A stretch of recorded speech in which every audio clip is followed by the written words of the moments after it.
Today, I'm extremely honored to be speaking with the Honorable Minister Gabriel Mbairobe from Cameroon. Honorable Minister, welcome.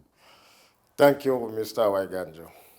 And I'll get straight to it, Honorable Minister, because you mentioned as you were coming here some of the issues we're dealing with. You spoke earlier in the plenary and you talked about some of the issues that Cameroon, like most other countries around the world, is experiencing. Would you paint a picture for us? What is the situation like in Cameroon on food security and nutrition? Thank you for giving me the opportunity to speak about food security in my country. About 11% of the total population of Cameroon is living under insecurity, food insecurity. No one is in emergency or famine phase. If we look the agricultural production in our country, our country is a diversified country. We have a diversity of crops. We have five agroecological zones, and 60% of people is living from agriculture. Yes, we import some cereals like wheat and rice, but we have a good production of tubes like cassava, sweet potatoes.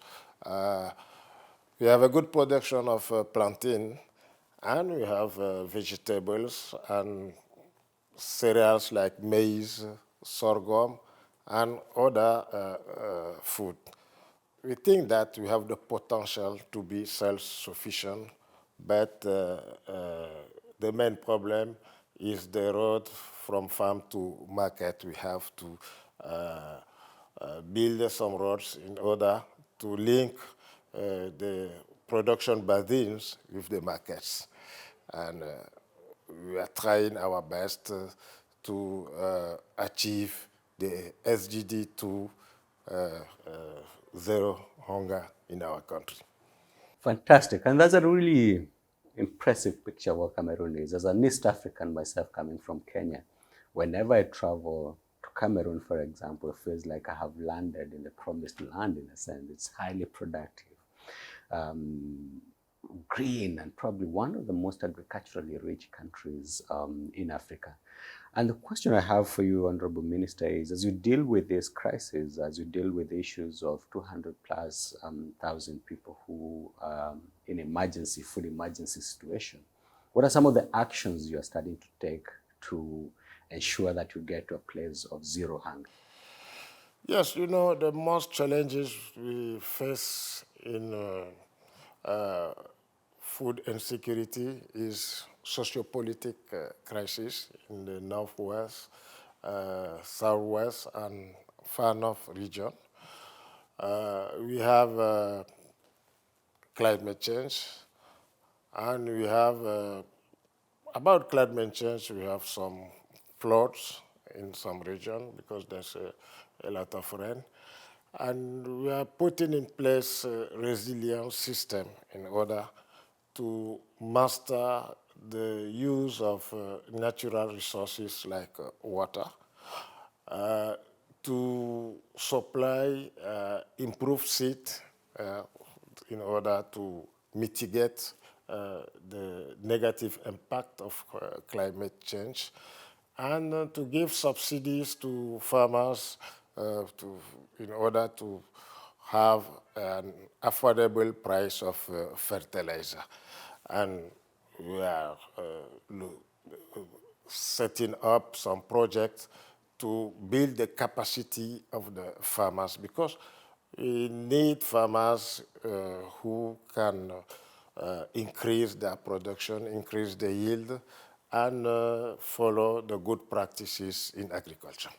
Fantastic. And I wish you the very best, Honorable Minister, with these efforts that you're putting in place at the national level.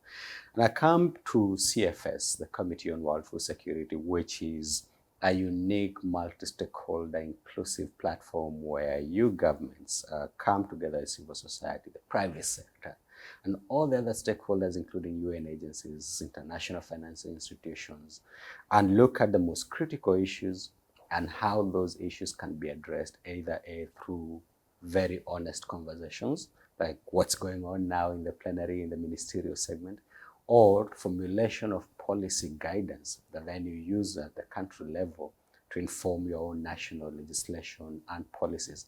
And Cameroon is one of the strongest leaders from Africa within CFS through your mission here in Rome. How do you see CFS supporting some of this work that you're doing?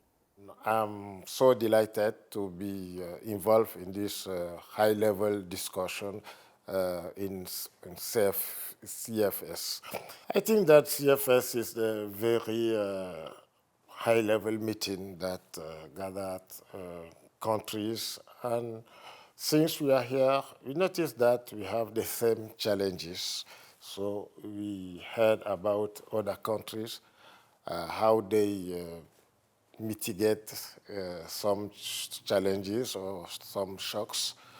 And indeed, we have the support of some financial and technical partners, but we need more support from international organizations. And CFS is a very, very important platform to put on the same table the vulnerable countries and those countries who have, an extra production in order that they can supply our country will very soon be the breadbasket of the Central Africa. Thank you very much. And that's the aspiration, to become the breadbasket. And Cameroon, with other countries in the region, can become not only the breadbaskets of Africa, but of the world.